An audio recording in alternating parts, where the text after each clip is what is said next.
igaragaza ubucakura tudashobora kwemera no kwihanganira. Buriya abantu abona abantu baceceka. Urabona cyane iyo umuntu ari umunyamakuru w'umwana abantu bumva bamunagaho dutero biriya abagoregore bakora bakumva ngo baguhabye. Deja ugifata ibintu kabihagoregore akabipostinga mbere yuko ikipi postinga abagaragaje urwego rwawe. Urafata umuntu nkagoregore ukavuga ngo urumuhanganisha na Rugaju. Abasore bavuga ngo sirika yangu n'igihe yagerageje kugira ibya akinisha yarabibonye byarabizi n'utudepresiyo afite aratuzi. Utwo rero ntitunkabye. Utwo rero ni udutero tw'abana dukozwe nabi turimo imibare mike cyane. Ushobora gufata post ngo umuntu ayirekure mbere ko club yirekura uvugaragaje ibyo urimo sibyo. Wowe ni gute rugimbana? Wowe uri umunyamakuru nanjye ndi umunyamakuru. Wowe ni gute nasora ikintu cya Rayon Sport itaragisohora? Ntago biba. Explain to me ukuntu njyewe na disclosing ikintu kiri internal muri Rayon Sport itayakiribisinga. Izo atake rero impamvu ubona mu bantu bose babivuzeho bamanutse akabati tugomba kuvuga kuri Rugaju. They know me well. I've stand ku kintu cyitwa ntimurenganye Ngabo. Babonye ko Ngabo yabarasheho n'ibyo bamuvuzeho bazi mu gushaka kubihisha kubimaska. Abare kuri tangazo ryo ko bashimira Ngabo bahita banarekura na biriya kugira ngo bijyanirane. Urumva kuko mfite izina rinini birahita bitumbagira bizamuke bimira ibyo bindi noneho kibe nk'impamvu. Uzi ikintu ubu nkoreye muri RMC ubu nkirininze ubunyemereye kukuvugaho kuko wamvuzeho ngomba kwisobanura ku kazi kanjye ubu kiranutse cyane. Ubu mpaye impamvu yo kwidefana ko narabiteguje deja kuko wajya atatse ubu usize position y'akazi kanjye mu buryo buri safe kuko wabanje you can't. Kimenyi Yves umugabo wa Miss Miyan Claudine yamaze ko yasezerera umupira w'amaguru binyuze ku mbuga nkoranyambaga ze akoresha. Ibi byagiye hanze uyu munsi muri iki gicamunsi cyo kuri uyu munsi tariki 20 z'ukwezi kwa kabiri umwaka wa 2025.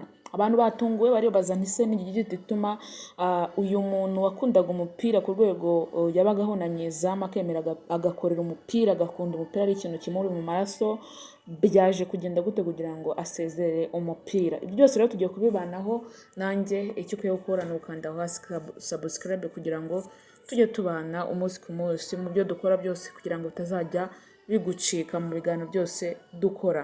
Ubundi yamenyekanye cyane nk'umuntu ukunda umupira w'amaguru mu Rwanda ko yari nyezamu wa APR Football Club ndetse yigeze no kuba nyezamu w'Amavubi. Kimenyi Yves aza gushakana n'umugore witwa Miss Miyan Claudine ubu bakaba bafitanye umwana mwiza w'umuhungu witwa Miguel. Aba rero hari saga zabayeho hajya amajwi hanze ariko ibyo byose buriya iyo washatse urugo rwawe ukaruzana kuri social media ntabwo bigenda neza. Rero uyu Kimenyi Yves uyu munsi yatangaje yuko yasezereye umupira burundu atazongera gukina umupira. Byabaje abantu benshi cyane agiye mbona commentaire abantu benshi bagiye batanga bavuga ntise n'igyo yituma usezereye umupira aka kanya kandi utaragira mu bihe bizabukuru. Njya ndeba n'abantu bageze mu bizabukuru batajya basezera umupira. Hari umupapa witwa Haruna wakoreye umupira cyane wakundaga umupira cyane n'ubu ngubu ndacyamubona mu kibuga ariko rwose Kimenyi Yves yatunguye abantu. Ese ni iki niyihe mpamvu itumye asezera umupira? Buriya afite principe ze yagendeye kugira ngo asezere umupira burundu. Ntabwo twe twaza twinjira mu buzima bw'umuntu ngo tuvuge ngo iki ni iki cyatumye asezera umupira. Hari igihe nyine ikihe kigera wowe ukumva amarangamutima yawe arakwemeza yuko hari icyo wasezera, arakwemeza yuko hari ibyo wasezera. Ibyo byose byagiye hanze kuri gicamunsi. Kimenyi Yves abantu benshi baramukunze bitewe n'uburyo yakinaga ndetse ari na nyezamu. Ibyo byose rero ngiye Kimenyi Yves namumenye muri APR kera cyane, ntabwo ari kera ariko nejo bundi n'ubundi yari nyezamu ariko nta kundi buriya afite icyatumye asezerera umupira burundu. Ngaye nguko rero ibya Kimenyi Yves wanyu umugabo wa Muyango Claudine hari saga zagiye ziba ariko babyitwayemo neza, ntabwo bazi gusakaza ibintu hano ku mbuga nkoranyambaga, oya, ahubwo ibintu byabo babigendesheje gakeya. Ngaye nguko rero bifurije weekend nziza abantu bose munkurikiye, mugire weekend nziza kandi Nyagasani abaha ibyo mwifuza byose.